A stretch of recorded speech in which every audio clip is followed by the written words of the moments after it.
at Canary Wharf in London at JP Morgan Chase, and for all of the hundreds of you that are joining us online as well. This is our third Employer Excellence in Careers Education seminar, and I'm Erica Chamberlain, and I head up Strategic Business Partnerships here at the Careers and Enterprise Company.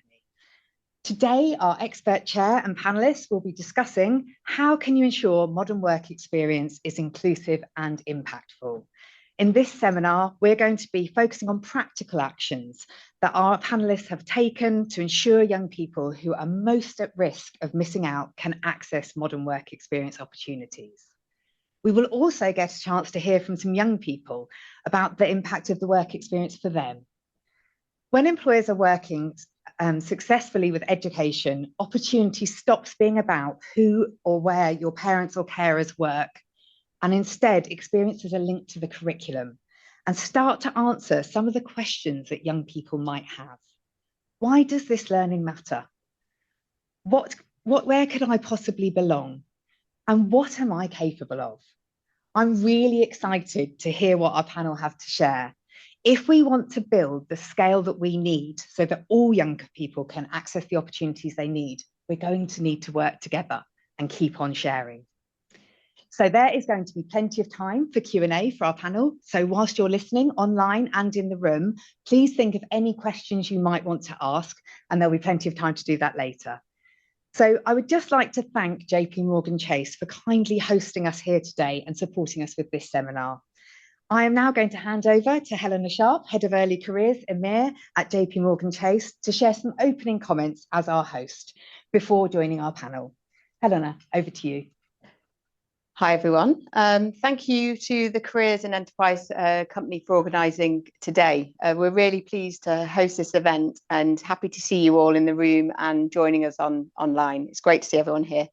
So as she mentioned, I'm Helena Sharp and I lead early careers for JP Morgan Chase.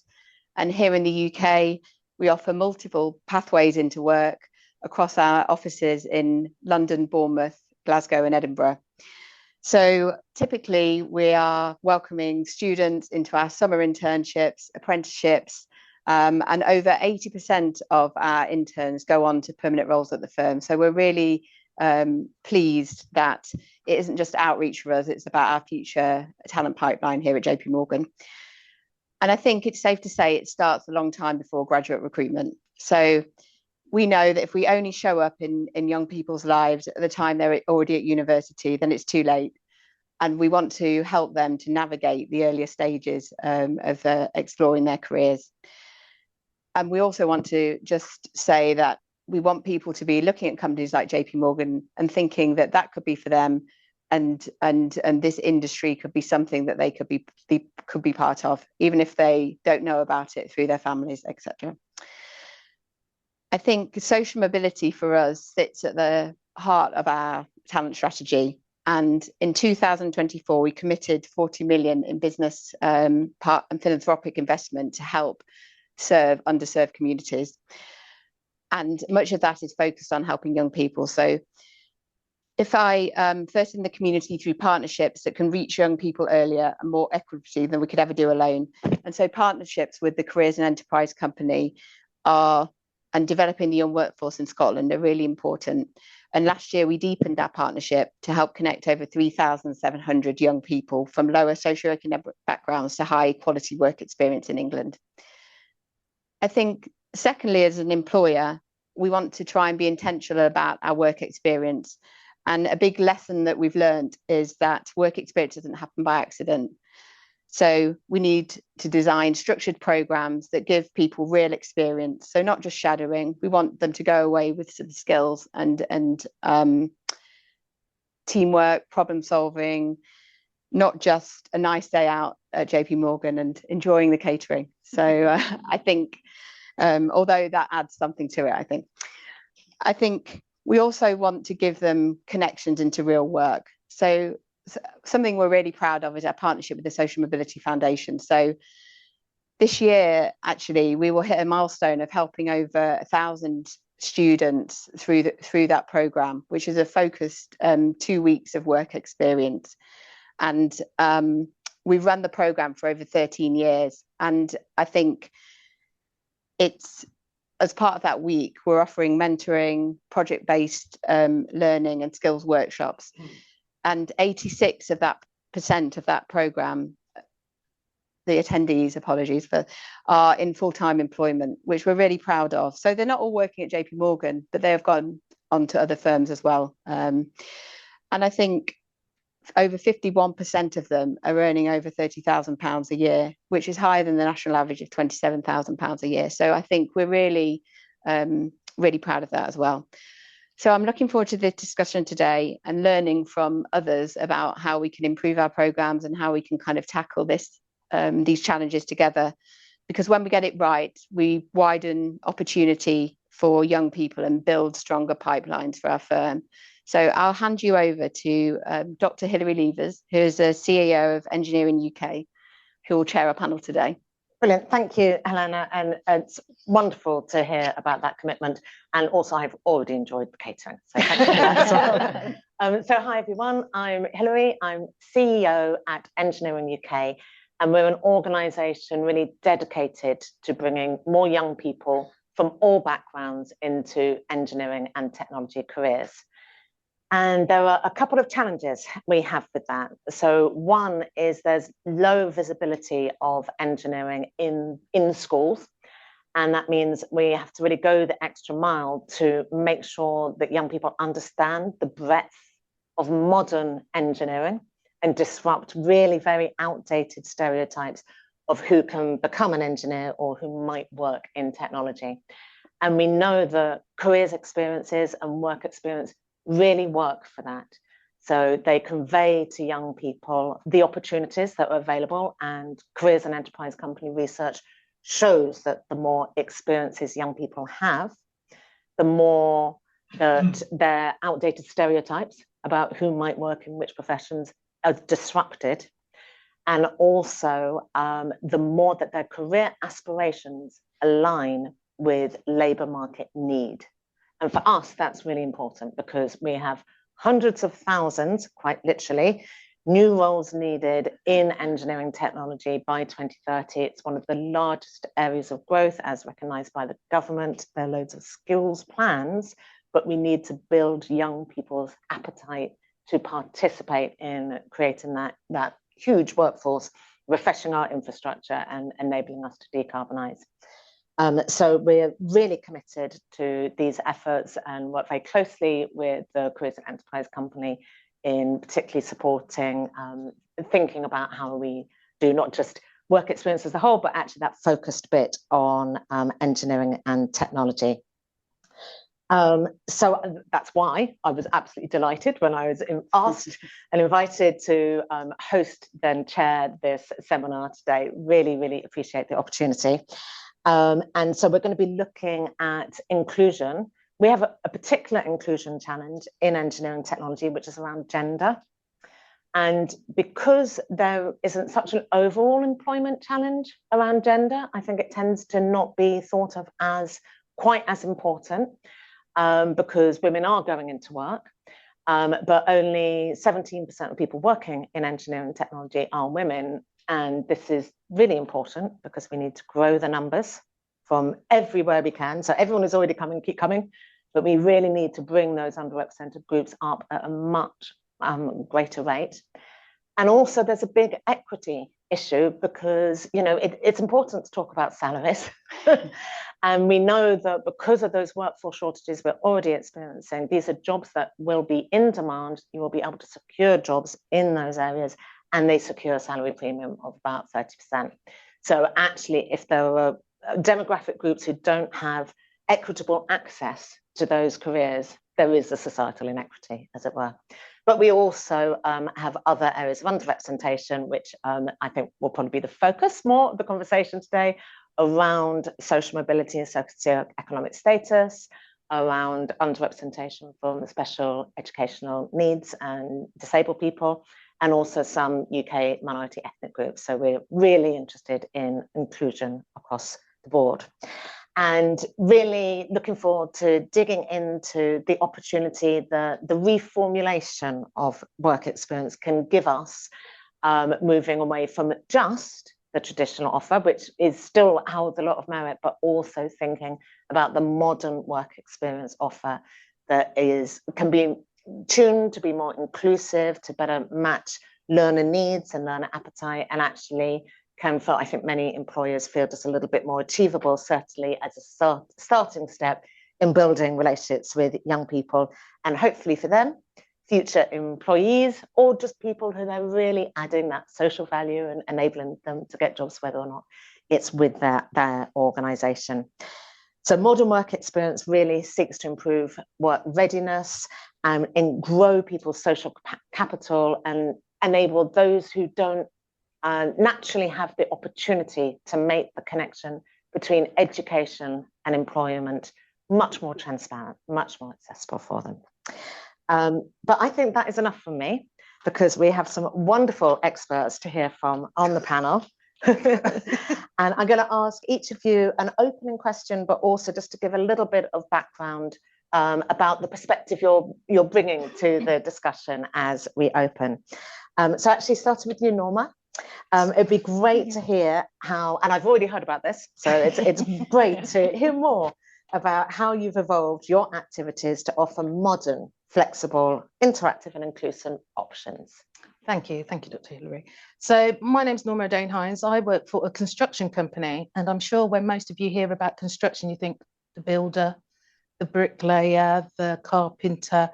This is a vast world of actually over nearly probably 200 different jobs. And my thing is about actually opening everybody's eyes to those opportunities and the roles that probably don't even exist as yet. If I go back probably 20 years, 15 years, my role did not exist. Carbon specialist did not exist. So as the world is evolving, there is great opportunities within the sector for individuals with a passion for an area to actually excel, regardless of their background. So working for a tier one, I actually support, I would say, Hertfordshire Cornerstone as a co-chair, but I actually sit across all of my areas at some level or the other. I think the hubs for me are vital. They're our inroad. They're our experts. We are not educationalists, shall we say, but they allow me to actually deliver a lot of my programs and initiatives. And for me, I would always say, working in the Hearts group, we've done several different initiatives, but I'll talk about one specifically, addressing that question, which is where we actually in Hertfordshire, there's a lot of tier ones. So tier ones is the main contractor, and we ask our supply chain to deliver a lot and support a lot around offering work experience, apprenticeships, all of those things to individuals. So we find that it's a need for us as tier ones to support the supply chain and bring them along on the journey with us and actually introduce them to the career hubs, because without them, we cannot deliver our initiatives. So initially we started with our work experience. Our session was actually held initially within term time, because we've got 5 of us as main contractors working in Hearts, and we created a subgroup of construction employers, working together collaboratively to achieve end goals of offering individuals opportunities and experiences that they never knew about. So literally what we did, we found that we were only touching about 12 or so individuals at a time. And we brought along our supply chain so they could engage, they could get used to education, get into the colleges, talk to the lecturers, understand what's happening. So it's all about that partnership of bringing everybody together. And we thought, there's a lot of us getting involved into this. How can we scale that up? And plus, we're not attracting those in need most of these opportunities to get in front of employers. So we moved it out of the holiday period and into term time, because those students that wanted to probably find out a bit more about construction wouldn't come in the holidays. They've not got that support mechanism in place to take them along. So we turned it into another Insight Day, that we call it, with the other main contractors from the Hearts group, all working together collaboratively with the Career Hub, with the local SEN school, actually providing us their establishment for the day. And they actually allow us to have the run of the whole building for the whole day, where we then market a day where we organise it, and invite other supply chain along to do practical, immersive, hands-on experience. Not just from management side, technical side, but also those hands-on bricklaying, carpentry, tiling, plastering. And what it allows is for those smaller contractors to actually talk also to those individuals that they wouldn't have met. And it also allows, I would say, the colleges, we invite the colleges along and training providers along. So those students actually can see the whole clear pathway of, oh, this is what I want to do. I had a great time doing that. How can I do it? Where do I go next? How can I get that education? Brilliant. And by allowing them to do that with those multi-different kind of, I would say, organisations, I think we've kind of created something that's a bit of a beast, I'm going to say, to be honest. But sounds fantastic. They're learning from it. Yeah, and a huge opportunity to collaborate and expand. Yes, definitely. Great, thank you. Well, great kickoff. So, Alicia, it would be great to hear from you about the journeys you've been on with work experience and what you've learned along the way. So, yeah, building on that. So hi, I'm Alicia. I'm the Early Careers and Social Impact Manager at Severn Trent, which for those of you that might not be familiar, is the regional water company in the East and West Midlands. We're about 10,000 people. And my role is about building a schools and community work experience offer that supports young people and not young people in our communities, particularly for those facing barriers. While also, I think to echo kind of what Helena said at the beginning, strengthening our future talent pipeline as a regional employer. It's really important to us. We always say we're quite literally plumbed into the region, which I know is cringy. But for us, it's really important that we represent the communities that we serve. So I think if we come kind of to the topic today around inclusion, our offer is quite deliberately flexible. We run structured in-person placements as well as what Norma referred to as insight days, we call discovery days, as well as a large-scale virtual work experience offering as well. And inclusion for us shows up in the design of what we run, not just who we work with, but kind of how we adapt our experiences, which again, I think Hilary kind of mentioned. So we work with SEND schools, but also SEND in mainstream provision. We work with AP and virtual schools, which is something that's new for us. And again, to kind of touch on the inclusion bit, women in engineering and ops is really important for us as well. So we're quite underrepresented, especially in our operational roles, which we are, a 60% frontline operational business. So that focus was really important for us as well. So it sounds great, but I guess if I was to flash back to kind of 5 years ago, we had none of that as an organization. We offered, and I guess when I say this, I usually get lots of nods in the room from organizations. We had a predominantly ad hoc kind of work experience offering for friends and family. The email comes in, can you host Joe? Joe's a neighbor. And then it would come to the team and we would kind of reach out to the business and try to arrange that for Joe in the week that worked for Joe. And, it just definitely wasn't scalable. We didn't have our insight days at that point in time. And I think we had a real challenge around operational placements. There was very much this barrier that frontline roles have more health and safety risks, the need for PPE, and that it's more time. So we weren't doing operational placements, or so we thought, and it was very small. So we kind of took a revamp to it and we started collecting data. I'm a big data fan. Boring, I know, but it really does, I think, drive the right things forward. So we sort of revamped it at that time and we said, we're not going to do friends and family placements anymore. And that doesn't mean that we're not going to do them at all. It means I personally, me and my team are not going to organize that for Joe. You are welcome to do so. But we created a lot of support and guidance around that. So we have an area where employees can access that, all of the employer liability insurance and packs for managers to be able to access. And we started asking the business to register those. And then my team started to approach it from more of a program style model. So working with partner schools when works for them, we now run 6 structured weeks a year through an application process and really focused on young people that need that opportunity the most.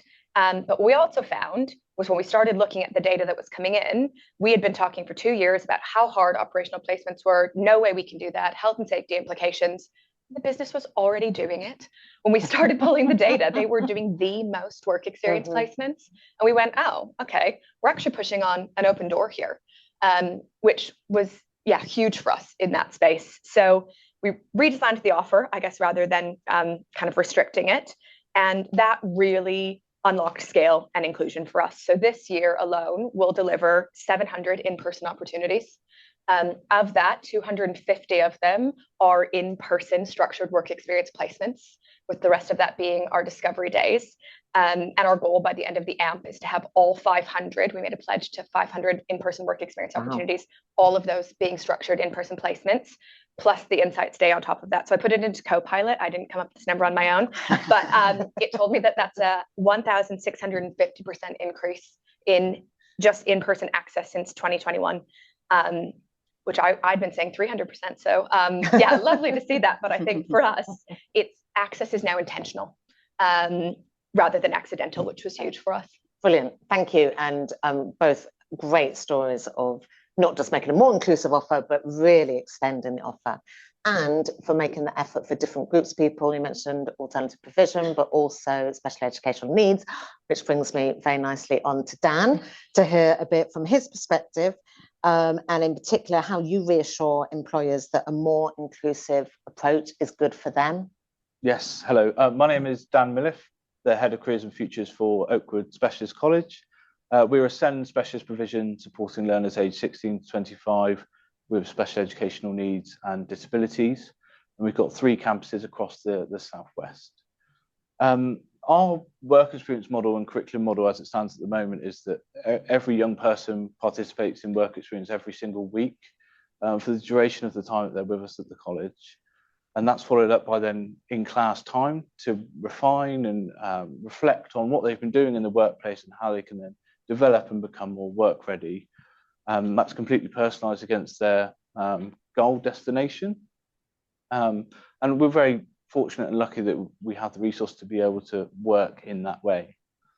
But in terms of the reason why we do that, the statistics around people with learning disabilities in employment is quite shocking. There's around 5% of people with learning disabilities are in paid employment. But when we look at a study done by MENCAP that looked at how many of those people wanted to be in paid employment, that was over 65%. So there's a real need for us to try and drive to change that and open doors and ensure there's opportunities out there. So in terms of reassuring businesses, the first message is that inclusion is good for business and it's not a risk that you need to shy away from. We try and create these reciprocal arrangements where we work with employers to look at not only how can we create a really positive experience for the young person, but as an organisation, what are you going to get out of that? And we really focus on that because it sort of flips the narrative a little bit for them to really think about how are we going to use this experience to maybe reflect on our policies, procedures, etc. Inclusion is something that, you know, when we think about some of the reasonable adjustments that an organisation might consider making around communication or workflow, we often remind employers that if you make those small adjustments, the likelihood is that they are going to impact your existing team. Many neurodivergent young people aren't, you know, confident in and not just young people, but aren't confident in sharing what their needs might be in employment. So by making these changes, you might be really supporting your wider team as well. And it's really key that it's just making those small, thoughtful changes. It's not about revamping your whole organisation.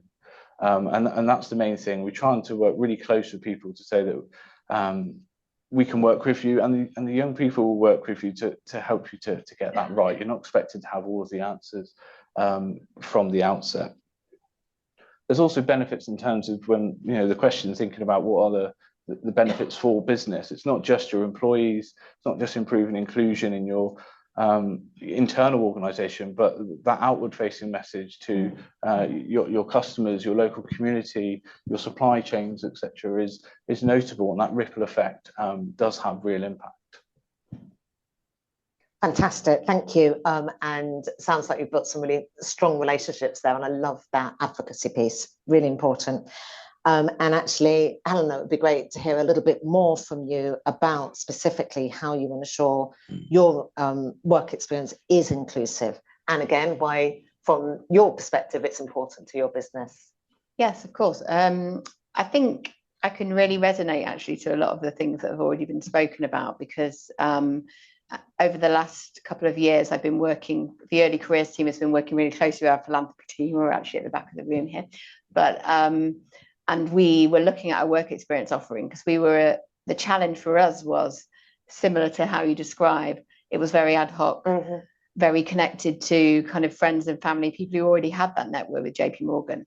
And I think, they are not the people that need the support. They've already got a person who's working here who can tell them everything they need to know about working here and what we might be looking for. So we decided that the best way for us to become more inclusive was to work with a partner. And that's where we joined forces with Uptree and came up with a programme which comprised of 2-day insights across our major UK locations.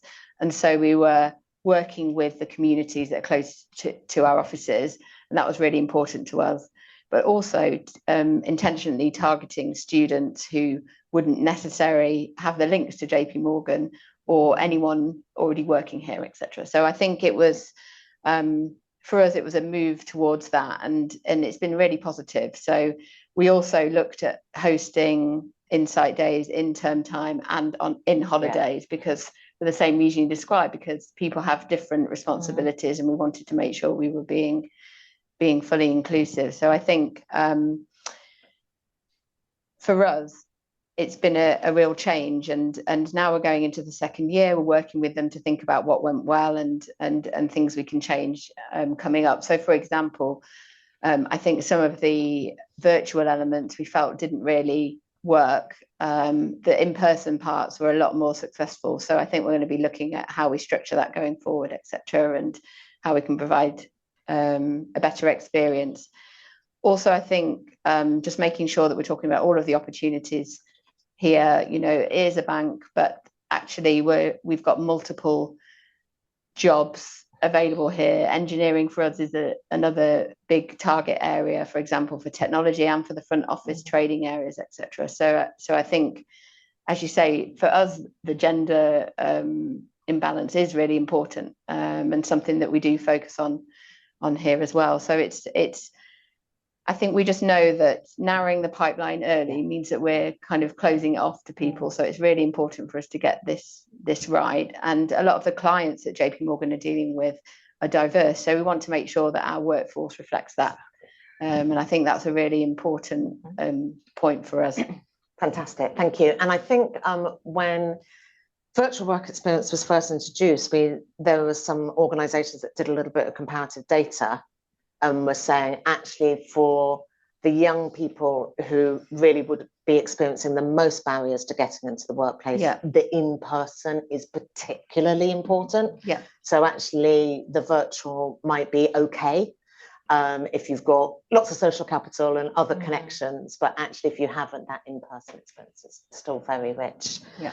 Susan, finally to you, it would be great to hear from you about the adjustments you needed to make to ensure that you were taking that proactively inclusive approach. Thank you. So I'm Susan. I work for Skyhook Games, which is a games development company in Liverpool. So I'm flying the flag for the SME today. So we've got about 20 employers and then a few contractors as well. But our first experience was, we won't call him Joe, we'll call him Wesley, because he was the one who started off our introduction to our traditional, what I would call one-week work placement. And he sent an email to say, really interested, but I know no one in the games industry. I don't know anyone. I'll come in and empty your bins, and that sold it for me. I was like, his expectations are low. We will see how he gets on.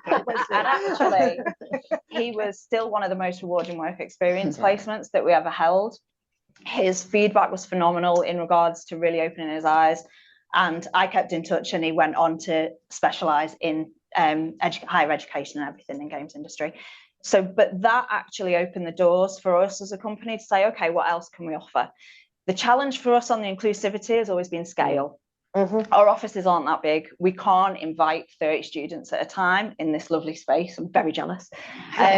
So what we learned to do working with the Equilex in the Liverpool City region of looking at modern work experience placements, it allowed us to reframe our thinking into, okay, we can still offer the one-week work placements, and we were doing one every month. which is probably at us as capacity, and that was a lot. But what else can we offer? And actually, we've tried different things which have just been as successful, where we can increase it at scale. So we've done experiences of the workplace where we've come together with other games industry companies in the region. And within one day, we run multiple workshops. In that day, it was just under 200 students from various different schools. So it's thinking outside the box, actually, and not just offering that 1 week work experience of someone who comes in. We've done virtual things, which has been brilliant for actually sowing that seed. But what we find as well is, even when we just go out and there's Give an Hour in LCR Hub as well, which has been really great. So I've done an hour a day where we've gone in and done mock interviews with students, which has been brilliant. We've done assemblies with students just to introduce the theory of games industry, to go, it's not just coding. There's lots of other careers available. But what we find as well is, even when we do that at the younger age, they come and do that follow-up for those who are interested, and that's where you get that little golden specific things.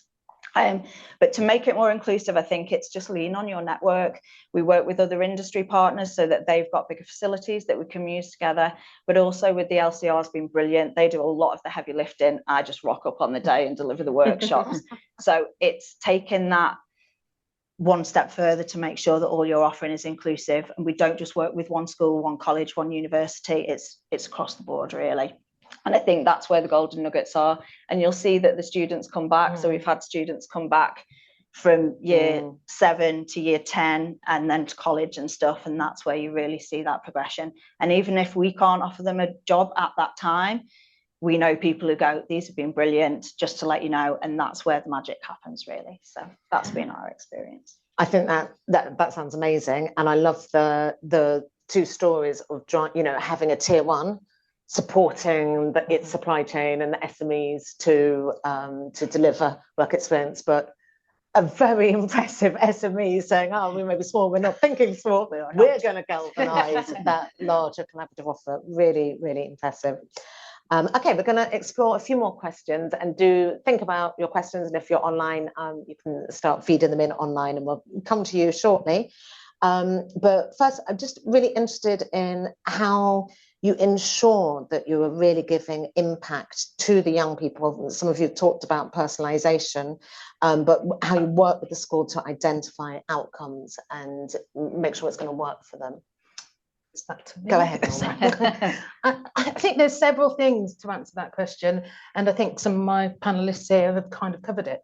We work very closely with the schools, with the CEC, and we have a number of meetings prior to actually delivering anything. To first identify which learners are they, what year group, what do they like. Let's get in and actually have a meeting with them, talk to them.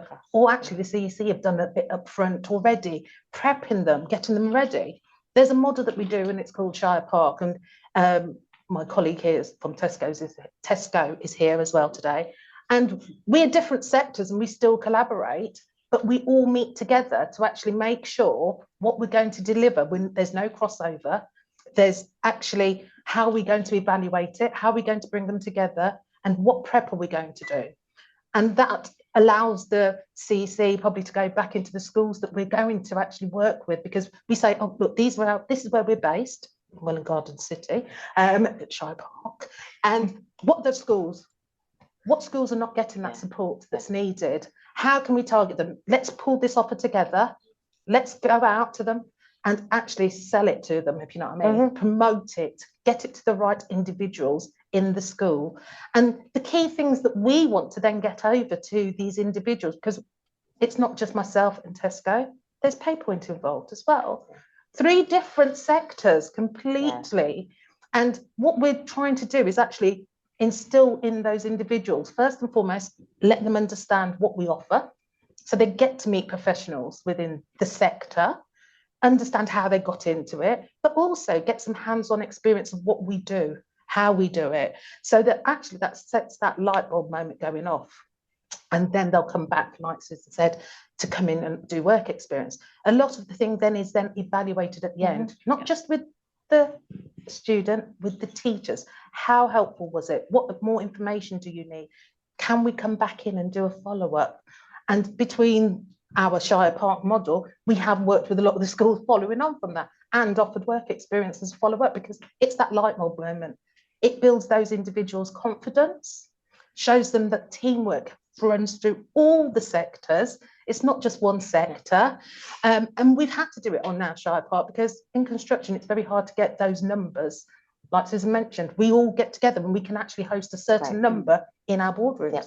But I couldn't do that, the quantity, without working with my fellow people on the building. It is collaboration, and I like you were very appropriately referencing the CEC and the careers hubs to help with that collaboration, but also the insights. So you know which schools, what the other offers they may have had is really, really important. And making sure that we're not targeting the same students every time. It's hitting the target students that need it most. Yeah, sounds really good.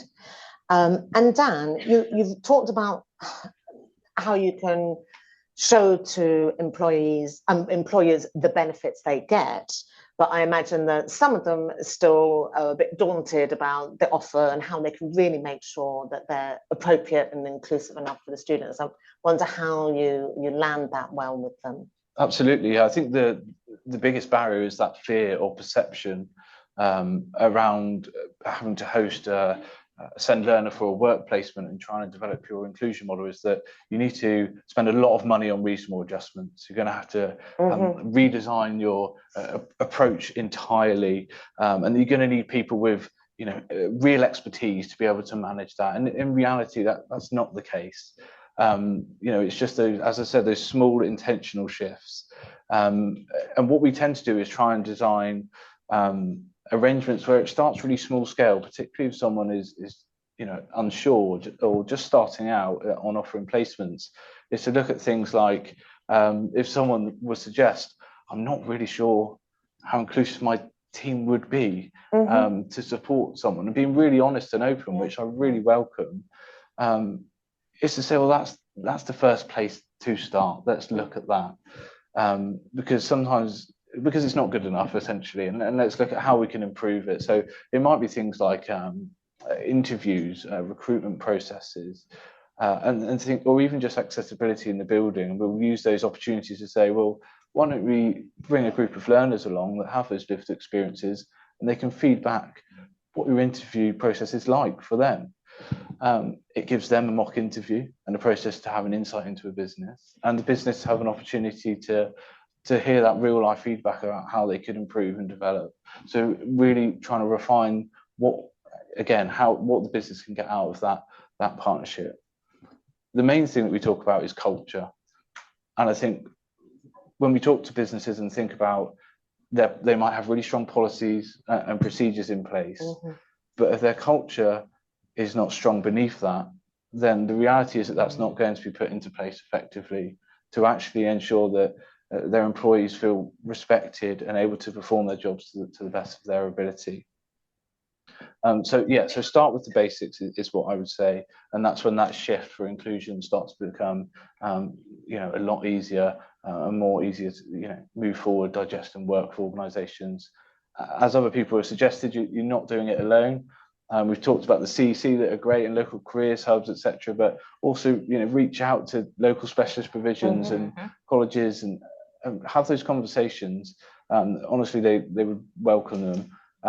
We also offer things like disability confidence training, which I know a lot of local authorities also offer for free. You've got expertise on your doorstep, so if you don't feel well equipped, there's people there that will be looking to engage with business and also have that expertise to support you to develop, so you can offer those placements and also improve that business model around inclusion as well. Oh, fantastic. And is there anything you'd add from the employer perspective there, Alicia? I think a lot of it's already been said, but I think to echo kind of what's been said around supply chain and bringing your supply chain on board, what we found, you hit the nail on the head, Dan. I think employers have a fear a lot of the time around getting it wrong. I think we have a fear around getting it wrong for our employees, but also then bringing a young person in, especially a young person who might, be facing different barriers to work. It can feel really scary. But I think you just have to be willing to, like Dan said, you don't have to have all the answers. You just have to be willing to ask the questions. How do we support this young person? How could this look different? If you think about our discovery days, we usually run them for 45 young people. So when we started working with SEND schools, they're like, oh my gosh, absolutely not. And that's great. Like, tell us what it needs to look like. Like, we weren't expected to know all of the answers. They were able to give you the insight. And I think something that also really worked for us, and again, to echo what Dan said, is we have a disability advisory group internally. So instead of thinking we had to know it all, we worked with the partnerships, but also we then went to our own colleagues who have faced some of these challenges and said, can you help us? Can you support us? Also, the desire to volunteer at those days then, because, you know, they feel like they're giving back was huge as well. And I think, to echo what Norma said, we also have lots of supply chain partners who are probably also feeling that fear and might not work with, you know, SEND provision or alternate provision. So being able to say, as a large employer in our region, like, we'll host it. Why don't you send some volunteers? Like, we've learned, why don't you learn from us? Has been like huge for us in being able to get SMEs that are either working with us or on our doorstep to, I think, also be able to take that more inclusive lens to what they're offering. Thank you. And I really just love this theme of just collaboration, but being really generous. Actually, that's a very generous offer you're making. I think that that's large businesses' responsibility, and that doesn't always make me very popular in the room, but I think if you're a large business and you have the capability, like, it's the responsibility of large business to support SMEs. They're the vast majority of our workforce. I think you said it earlier, we can't change it if we don't all do it together. Yeah, well, large businesses in the room and online, listen up. You heard the call there.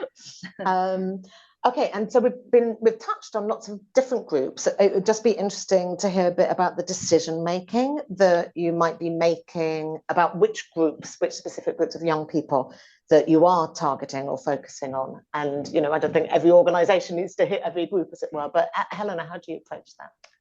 So here there are two main work experience programs that we focus on. The partnership with Uptree that I mentioned that focus on years 10 and 11 students, and then the Aspiring Professionals program with the Social Mobility Foundation focusing on years 12 and 13.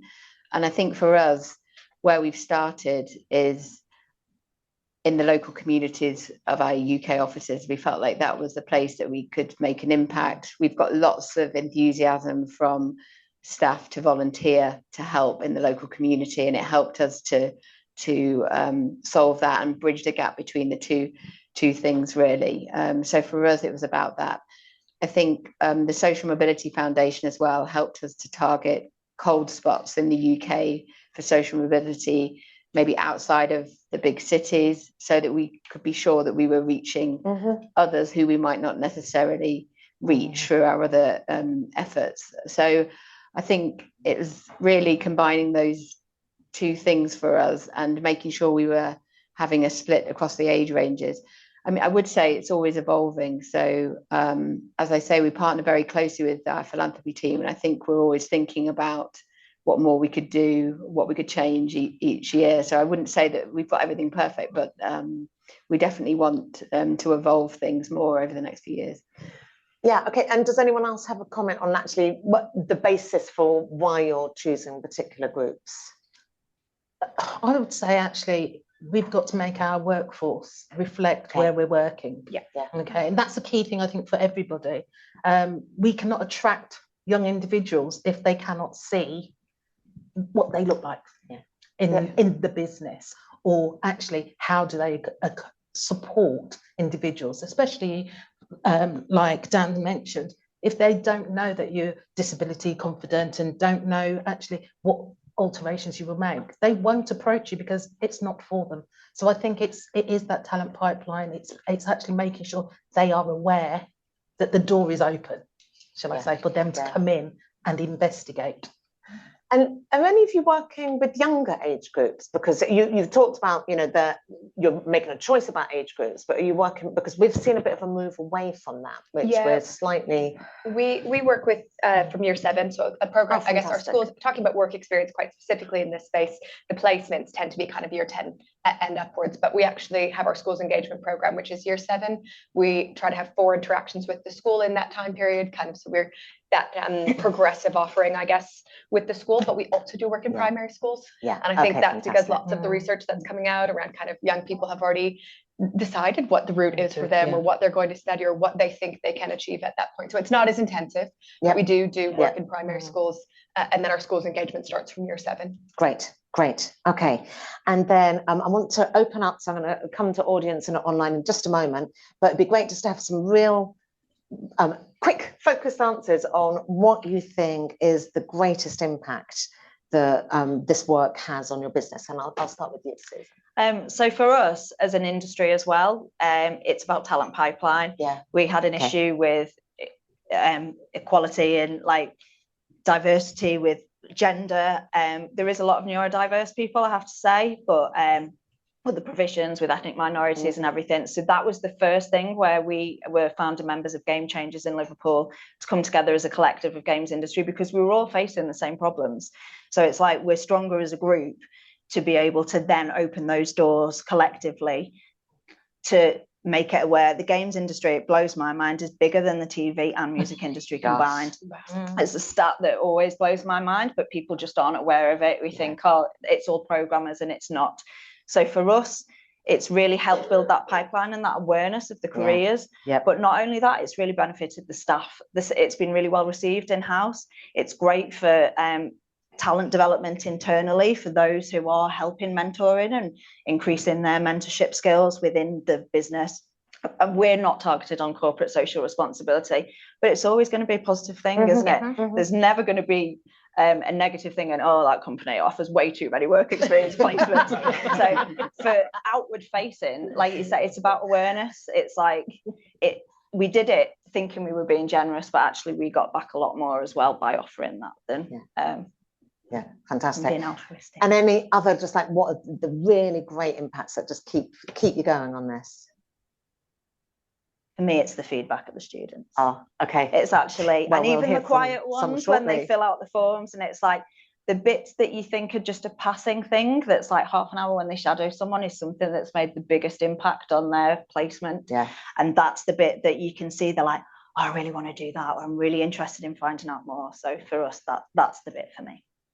Okay, and then similarly, just any quick bites on what you would say to an employer who's just starting on this journey. Maybe they're already catering for the Joes and the Wesleys and the families and the friends, but actually when you're encouraging them to be more intentional and to be more inclusive, what would be your quick first bit of advice?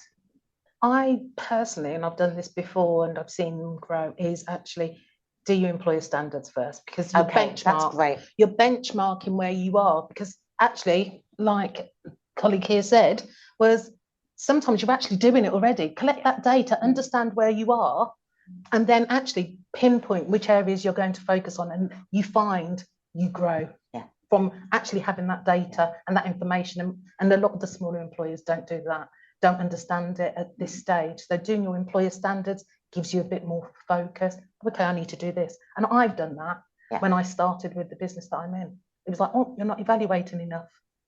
You need to introduce that. You need to introduce that. And it allows you to grow. That is a brilliant tip. I don't think you're formally paid by the Careers and Enterprise Company, but I bet they're very grateful. There's a few members here. And hopefully, if you've made your way to this seminar, then you are aware that is one of their products. Anything else anyone would like to add? I think I would just say, like, don't feel like you have to have it all figured out. Start small, fail fast, learn quickly, and also don't feel like you have to do it alone. Like, use the partner organizations that exist, use the schools for support. But I think when people think you have to do it all, it can feel incredibly daunting. So just start somewhere. Fantastic. Okay, so now I'm just going to go to the audience and take some questions from... Oh, sorry, no, I'm not. I'm not going to the audience. I'm going to our young speakers. That's correct, isn't it?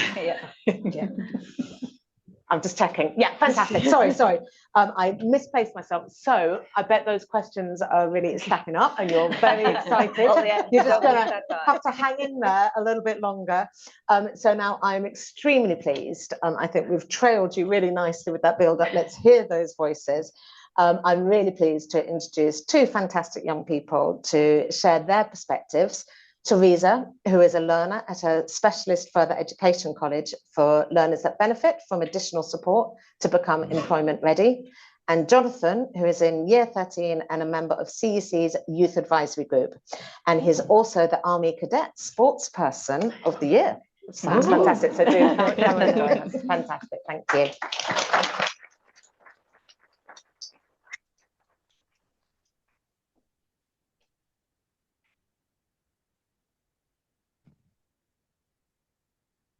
Hello, my name is Teresa. I'm from Buckinghamshire and I am a student at Creating Tomorrow College. From a young age, I was diagnosed with autism spectrum disorder. This affects me in several ways, including sensory challenges, processing information more slowly, and socializing, especially in large groups or around people that I don't know. When I was in primary school, I wasn't really aware of this. But as I got older, I grew to understand myself better and how my autism affects my everyday life. Before starting college, I attended a special educational school where I completed my first experiences of work through traditional workplace experiences. My first placement was at a local charity shop where I spent a week storing and pricing clothes. And later during sixth form, I completed another work experience placement as a museum tour guide, 1 day a week during the spring term. My role mainly involved guiding visitors around the exhibits, supporting tours, and learning more about the history about the building I was in. These school-based work experiences places were really helpful in building my confidence and understanding what a workplace looks like. They helped me learn how to follow instructions, complete tasks, and communicate with others in a work setting.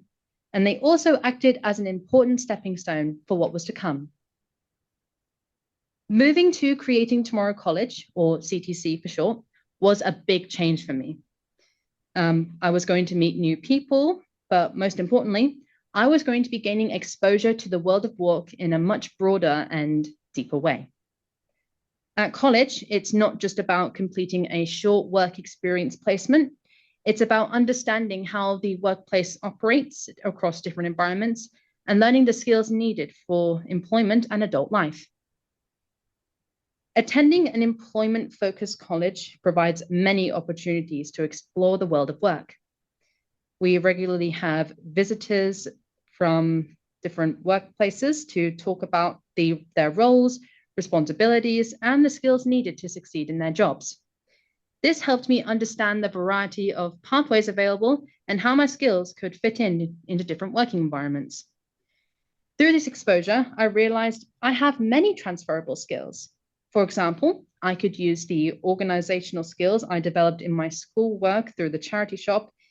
It could be used in a business or enterprise role, and the communication skills I gained as a tour guide could be used in an educational or supportive career. I have taken part in multiple experiences of the world of work, including working a full year at Iron Mountain Warehouse to an 8-week program at Waitrose. These experiences allowed me to develop real workplace skills, such as sorting and pricing stock, scanning customer orders, and maintaining health and security standards, and working as part of a team. While these environments were different, with more paperwork at the warehouse and a stronger focus on customer service at Waitrose, both helped me understand different aspects of the working life. At first, I found these experiences challenging and very different from my schoolwork experience. However, over time, I gained a lot more confidence and began to enjoy them. Working in small teams helped to improve my communication skills and taught me how to work alongside people with different interests, personalities, and expectations. Recently, I gained further exposure to the world of work through a role as a teaching assistant in a primary school. And this was my most challenging experience so far. My responsibilities included helping children stay focused during lessons, organizing the equipment, and supporting their safety during playtime. Although it wasn't for me in the end, it has helped me develop resilience, patience, and confidence. And now I feel more comfortable asking for help when I need it. I even built the confidence to read stories to the children, something I always wanted to do but never believed I could. Overall, my school work experience helped me take the first steps, and college has allowed me to truly experience the world of work in many different forms. Before, I felt anxious about my future, but now I feel much more confident and prepared. I now have a much clearer idea on the types of jobs that would suit me, such as working in a small shop or a cafe. And I believe that when young people are given meaningful exposure to the world of work, they are better able to find their place and believe in themselves. Thank you.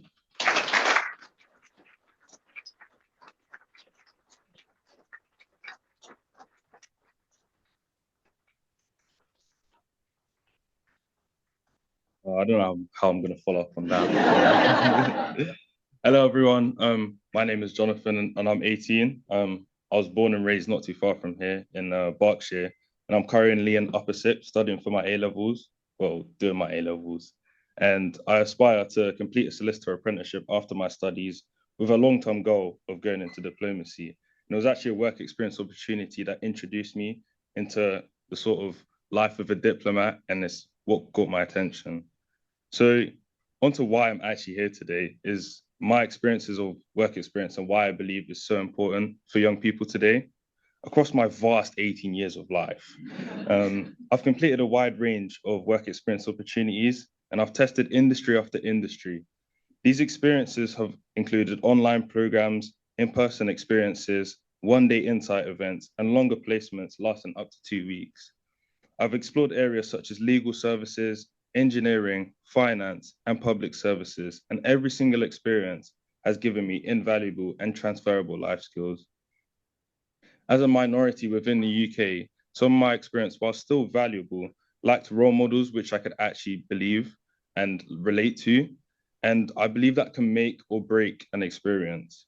Speaking only to executives sometimes and senior leadership, or some people that don't necessarily relate to me, was interesting, but as a 16, 17, 18-year-old, it can sometimes feel difficult to realistically picture myself in a position.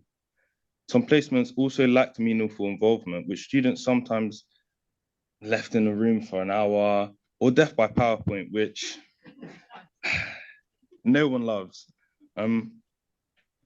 Ultimately, it limits engagement and makes it harder for young people to develop and actually enjoy a work experience opportunity with genuine skills or enthusiasm for the industry being limited. Because of that, one of my most impactful experiences was my first ever one in year 10, where I was in an accounting firm called UHY Rossbrook in Newbury. I was given a young mentor.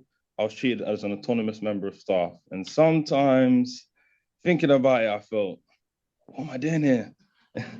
But I was included in meetings, and I was able to speak to both directors and entry-level analysts. So I could see my direct line. Even though I hate accounting, I hate maths, it was still a great experience. That balance was very important to me because it allowed me to see myself in multiple stages of my career path, making professional successes feel far more achievable. Some of the key skills I developed include teamwork, communication, time management, and corporate etiquette, and what I personally believe is the most important skill, initiative. These skills have made my everyday life significantly easier and far more memorable, whether that is during interviews in school or through extracurricular activities such as the cadet force, or even speaking in front of you today. Without work experience, I simply would not have the awareness and confidence that many young people or my peers, unfortunately, have never had the opportunity to develop. Work experience has also helped me understand the professional world and what employers actually expect from young people way, way, way much better. Now, enough about my own experiences. Work experience is essential for our generation and the next because it provides a type of education that schools alone cannot always offer. It exposes young people to real environments, real expectations, and real opportunities. Even something as simple as visiting a school, delivering a workshop, as was mentioned before, or speaking to students about an industry can make a huge difference about somebody's future. Outreach and the methods of outreach are also extremely important. Within our communities, there are young people who cannot necessarily access schools or go to certain youth opportunities, which means using unconventional methods to reach people in unconventional situations can genuinely change someone's life and help to ensure that everyone has equal access to opportunity. Even half a day of work experience can make a difference, and it can inspire confidence and build ambition and help someone to discover a future career path they may have never discovered before, like me in the sense of diplomacy. It's also extremely important, as I mentioned before, that some work experiences don't feel necessarily elitist, because going in as quite a young person into an accounting firm or a corporate office, you can feel like everyone is in a suit and tie, and everyone speaks in corporate jargon, and you don't necessarily understand what's going on. So it's also important we feel inclusive in the sense of how we speak to young people or how they're presented within a workplace. Altogether, that's all I have to say. Thank you for listening.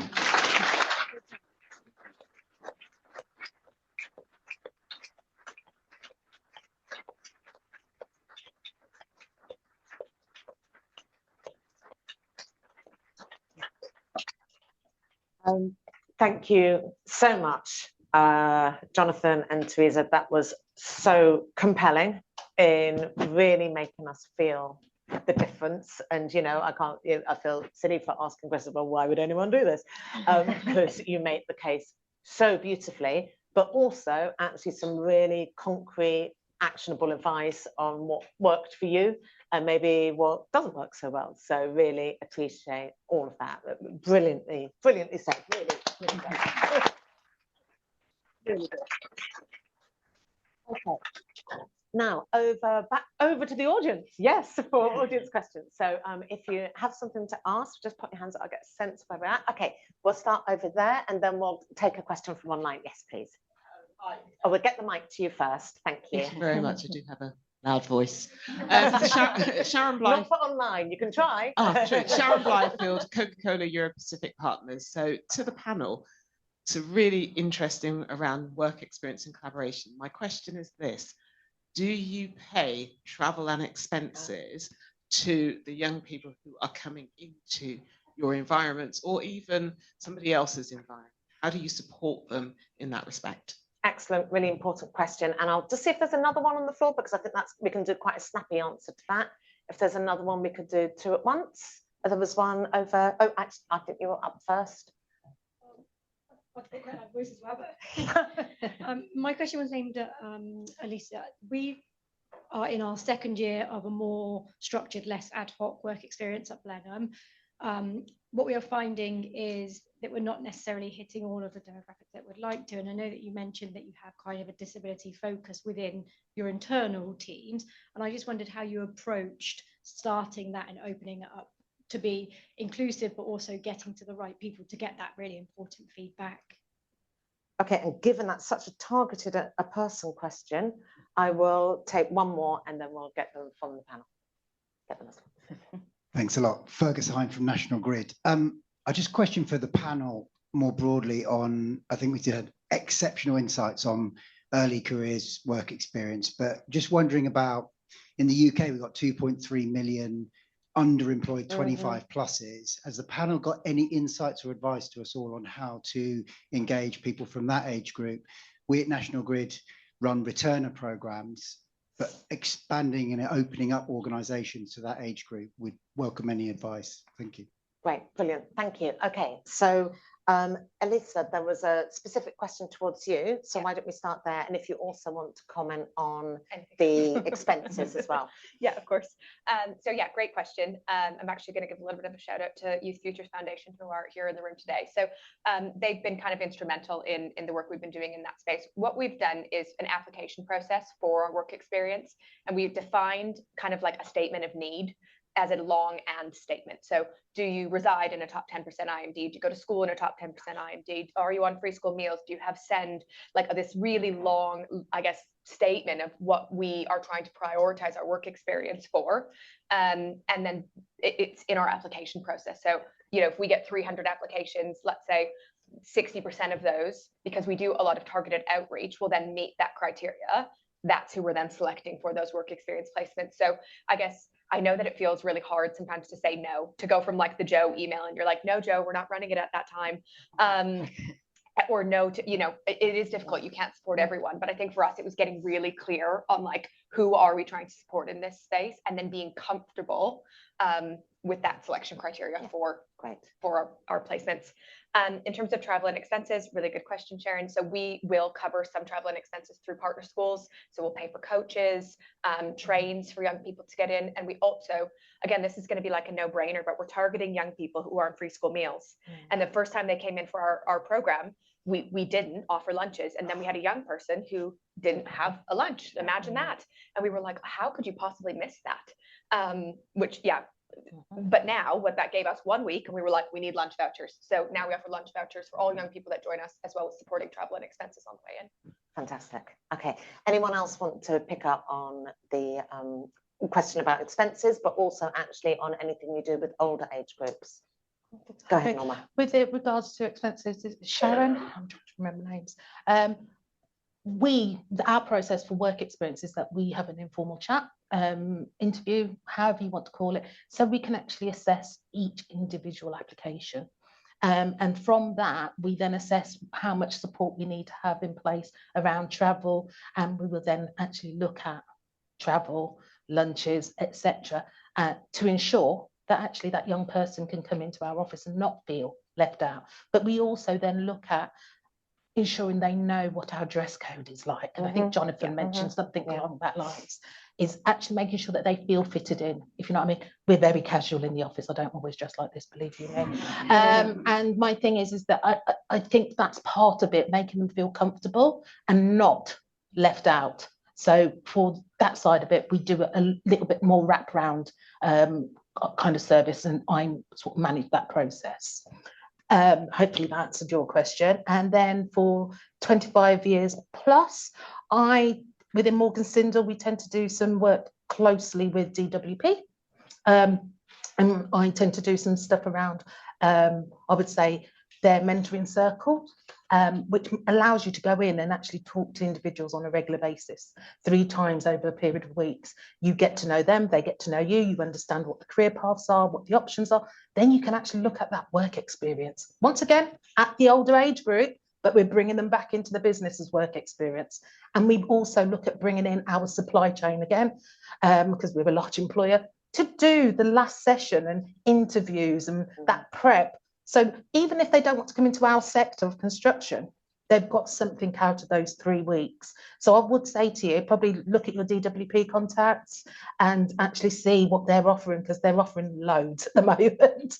And it might be that you can build something with them to target a specific age group, because that's where they sit. I can add something on that as well. So my remit is young people, but then also into the community, so through 25 plus. So to echo kind of what Norma said, there's lots of work going on with the DWP. I know that there's a huge focus, you're probably hearing, on 16 to 24-year-olds, kind of the focus on youth employment. But we ran a pilot with Coventry City Council 2 years ago, which there was no age cap. So we had a mix of, 22-year-olds with 40-year-olds, 45-year-olds. It was a paid work experience placement. And of the 50 placements, 50% of them went on into positive destinations, with 25% of that being at Severn Trent, actually into employment. So I definitely think it's a need. I think what you're seeing a lot of the time here is that we're not getting NEET prevention right. And therefore these young people are then NEET. And when you're NEET, often you don't progress out of NEET, and it's not like at 25 it goes away. So I think there definitely needs to be that like holistic look at what we're doing for young people through to if they are in kind of the NEET category, but 25 plus. So we're doing paid work experience placements. We also run employability programs that bypass traditional recruitment to support in that space. So happy to kind of chat that through in more detail offline if you'd like. Great, thank you. And Dan, do you have expectations for your students about whether they would get support for travel and lunch, or what sort of percentage would you say have that? We're quite fortunate being a specialist provision that we can include that within our funding packages, so we can ensure that they are supported to get to and from places, and often that's one of the key learning opportunities for a learner, to be able to get the bus to a workplace. It's all great learning. And I think one of the things that I was thinking about, just hearing some of the wider discussion there, was around how we talk a lot about work experience into employment, and absolutely that's the right thing to be discussing. But we also see a lot how work experience is a vehicle to develop those wider skills. Yeah. And there might be some people that are not looking to move into paid employment, but looking at moving into volunteering or something that just gives that connection to community. We've all seen stats around mental health and loneliness and how that's so prevalent, and just having that opportunity for work placements or volunteering opportunities can be so impactful. The other thing I wanted to touch on, just going back to yourself, there was in your question was around the thinking about how we recognise that some of the young people that we support, that their parents might also have a disability and have that sort of generational reliance on the benefits and welfare systems. And we try and do our best to, provide opportunities with Disability Rights UK and various different other companies to offer support and advice and guidance. So any additional opportunities besides just online application forms to ensure people that might not have access to a laptop or the support at home could have other opportunities such as paper applications or open days where people can just turn up and come along. It was also really helpful. Oh, fantastic, thank you. And Helen, did you want to add anything? Yeah, I mean, I will add on the travel expenses, we do make sure that all of that is covered. I think we specifically were targeting more local students, but we do make sure that we providing them with meals and everything is covered from that perspective. I think and it's something I think you mentioned that you hadn't thought of, the lunches, and we had a similar thing with our, we have a first year insight program for university students, and we'd carried some people through from the Aspiring Professionals program into that program, and we hadn't thought about the evenings actually, and we've started covering that too, so making sure that we were giving them the 3 meals per day. But again, it was something that we hadn't really thought of. But when you've got a different mix of students, then I think you do need to think about these things and make sure that they don't feel out of place, and that they're well fed and able to concentrate, I guess, through the whole week. I think the other question was around, so I specifically cover early careers, but at JP Morgan we do have re-entry programs, and we do have initiatives that are looking at upskilling and thinking about how we can do that. So we have specifically an example would be Tech Connect, was a program whereby we took people from slightly less technical backgrounds but had an interest in that, and they would teach them how to become a software engineer and have that longer lead time into that program, and people came from different levels. So I think we're definitely at the moment though on the cusp of kind of thinking about how we're doing everything in terms of recruitment. So we're kind of thinking about how graduate programs might change in the future and how they might be less structured, how we could become more open, and really be thinking about skills. So whatever age the individuals are, thinking about being more flexible on things like that. So I would see a lot of change coming in the next few years. Fantastic. And actually there's also within our area, STEM returners is a really, okay, fantastic, great. Okay, and I think we have a question from online. Is that coming from you? Yeah, fantastic.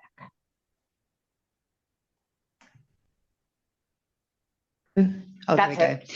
So we've got a couple of questions here. So one was, how can organisations that are transitioning from shadowing to more practical hands-on experiences, but in areas like manufacturing or areas like you were talking about that are quite operational, how do you get over the health and safety requirements but still make it very hands-on and practical? Just like me question. Yeah, no, it's a great question. I think I'm not going to say that it's not more work, because it is more work. Like I said, though, our business was already doing it for people that they knew. So I don't want to speak for every business. There might be organizations that I've met them kind of through the course of this where they'll say, we've tried and we just can't do it. I think it's, again, just trying to think a little bit differently about it. Okay, so they might not be able to be fully on the floor in this area where things are running. What could it look like? So we have a training facility called our Academy, where we do actual training. We're an apprenticeship training provider as well. We often often use the academy to showcase operational roles where we're not necessarily sending somebody out we can't be sending a 16-year-old out in a van, safeguarding. But if we want them to understand the leakage specialist role, which is core to our business, we'll bring them into the academy where we do our apprenticeship training. So I don't think there's a silver bullet answer of like, if you work in manufacturing or there's health and safety, like, here's what you do to make it work. I think it's looking at, okay, what parts of that could you pull out over here? What is accessible? But then also not being afraid to I guess, do that little bit of extra work that might be required to showcase those roles. Yeah. I think I can relate to it in a certain way, because we obviously, we have the trading floors. We can't do what we used to do, which was taking people on tours around them and things like that. So we've had to improvise. And I think we've been trying to create student events that are a bit more immersive. And so they can actually see how it would be to work down there. We get the traders up to work with them and do it in more of an interactive type experiences and things like that. And we found that has worked really well, and it's actually quite fun, and they can get involved, and but without them having to be on the actual floor. So I think that can be something that people can look at. Great. And is there another online question? Yeah, there's lots of questions. Let's go for it. Have any of the panel members or employers previously supported care experienced young people or care leavers in accessing work experience opportunities? And if so, what adjustments were implemented to facilitate this? I mean, I can talk about very recently, we have some set partnerships with organisations where we focus on those that have additional layers of disadvantage. We've recently agreed a partnership with John Lewis, which enables those people to not only have work experience placements, but they've enabled those people that go through that process to have mock interviews. And they're also, those mock interviews are almost stored in a bank. So they're given an access that they can then apply for jobs, and those mock interviews that they've done and the work experience is all applied to that, almost giving them a fast track to employment, as long as they've demonstrated that they are happy and comfortable and have the skills and knowledge and behaviour required for the role through that work placement, which is fantastic. So that adds an additional layer to our provision, so that we have even more support in place towards employment for those that are ready and might have those additional support needs. Go ahead, Norma, and then Alicia. We've actually, with the recent with our Insight Days, we actually open up a slot that is literally aimed at the care leavers, and it tends to be at that end slot, because actually we're thinking of the age groups of the daytime is the youngsters, and then we actually work closely with the local authority to invite their care leavers in, and open up and get them to actually talk to employers and find the opportunities and get those work experience. So we do actually look at it for the sector, because it's across the sector on the Insight Day. But I still think there's a bit more that we can still do, because I do think they're outside of the norm, shall I say, and so they get forgotten a little bit, I would say. Yeah, so great to have the question. So care leavers are overrepresented in every group that you don't want to be represented in. So I think it's a great question. I mentioned virtual schools, which is where all people who are experiencing care are registered. So I think that's a great place to start if you're talking about kind of like young people at school. But we also run we refer to it as a work preparation program. It's a 2-week work experience program that we run in the summer, and it's specifically for care experienced young people. We actually run it in collaboration with other businesses. So if there is any other businesses in the room that are interested, please let me know. It's not paid, but that's because of the impact to their benefits. So when we first started scoping it, we wanted to pay. But I guess through work actually with care experienced young people, I think co-creation is so important. We realized that was going to be more detrimental than not. So instead we have a voucher, a bursary at the end of it to help support them for things like shoes that fit and clothing to be able to go into work, to get a bag, to be able to bring things in. We give them a notebook and pens and water bottles when they join us to kind of set them up for success. But it also includes a 12-month career mentor, and I think for me that's a really important thing when you're talking about disadvantaged groups, because we've met many young people and they're not ready. We've actually had some young people, we've run the program, it'll be the 3rd time this summer, and they've joined us first time and the second time, and they're going to be back again, because they actually, I think Dan mentioned it, like maybe aren't quite ready then. They're not all ready for work. So that 12-month career mentor is really, really important in giving them another person to support them, but maintaining that longevity after the 2-week program. So I think it's really important, but also, again, if anybody's interested in finding it, we're happy to chat through. Fantastic. And I think we've got time for one more super quick question, if there's one in the room, or we can see. Oh, go ahead. Oh, it's a long way for the microphone. We can do it. Hi, Robin Carter-Evans from Association for Project Management. We're a professional body. I do the education outreach, and part of what I'm trying to do is get more of our supply chain, our corporate partners, to kind of get involved in this kind of thing. So mine is actually for you, Susan, as an SME, because we've got lots of big players. They're all doing great stuff. How would you convince? How would I convince an SME to be like, yeah, I can do that? Yeah. So it's providing the information, I would say. So especially when we first started doing it, it's you don't know what you don't know.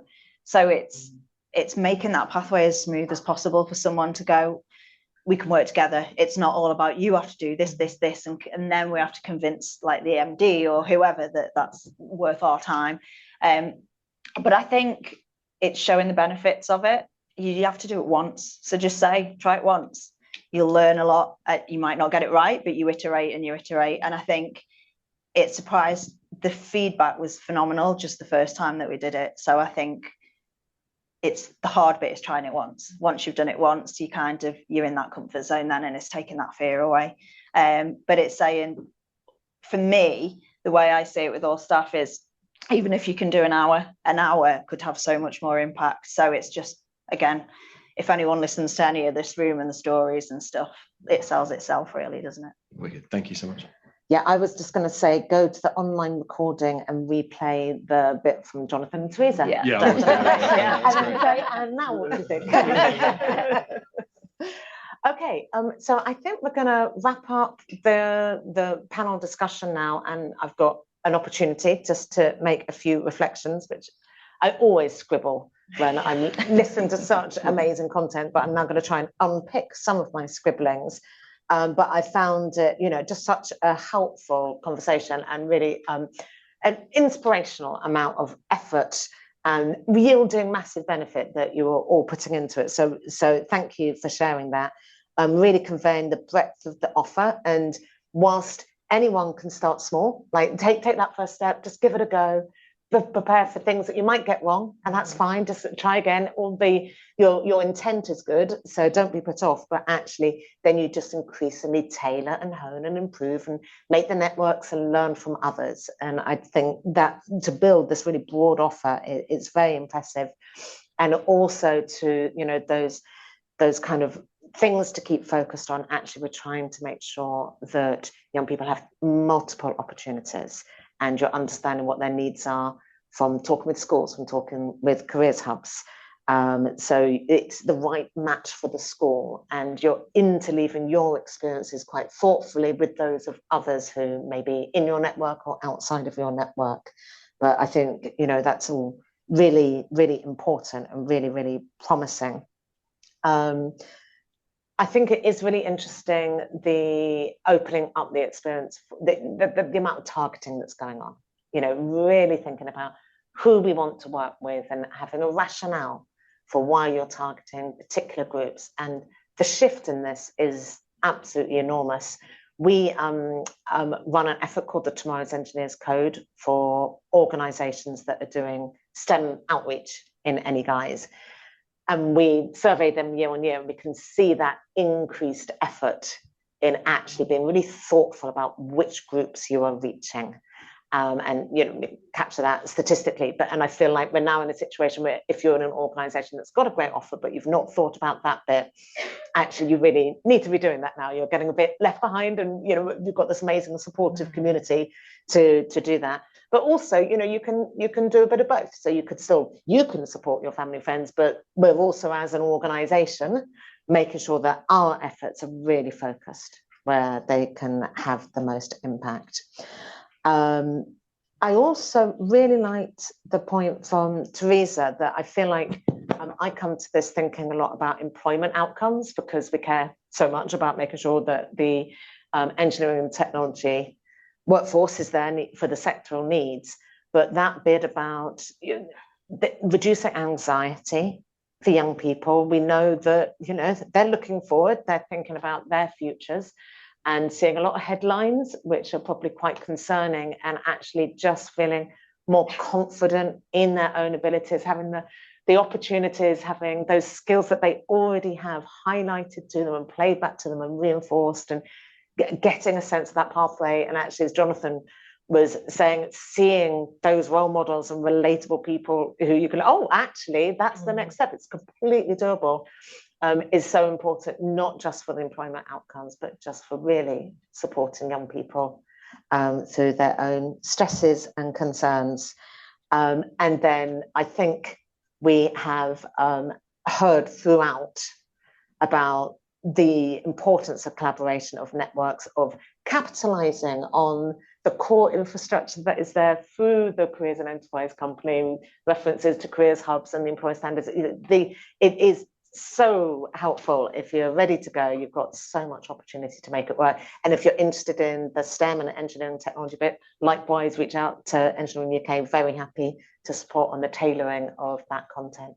But massive thank you to all of our panelists for some brilliant answers and brilliant insights, and to the audience for such a high level of engagement and great questions. So thank you to that.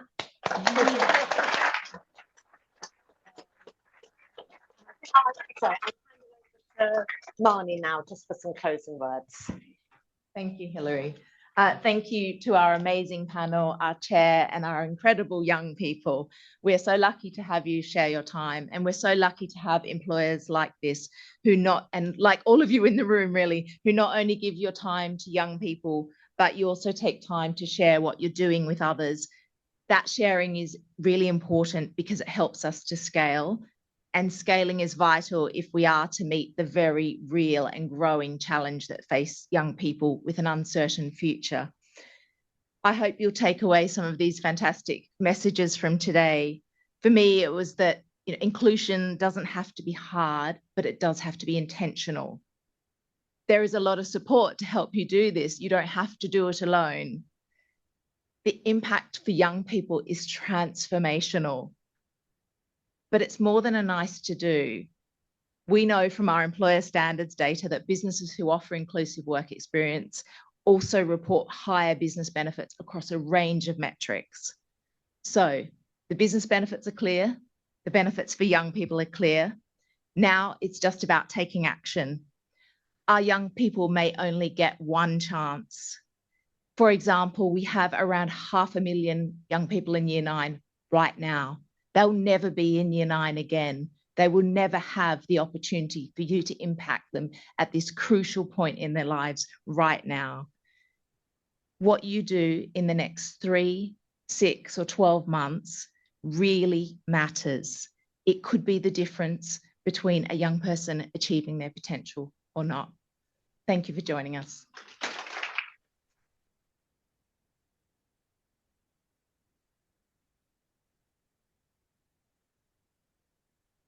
Thank you for joining today's Employer Excellence in Careers Education seminar, and thanks for all your input.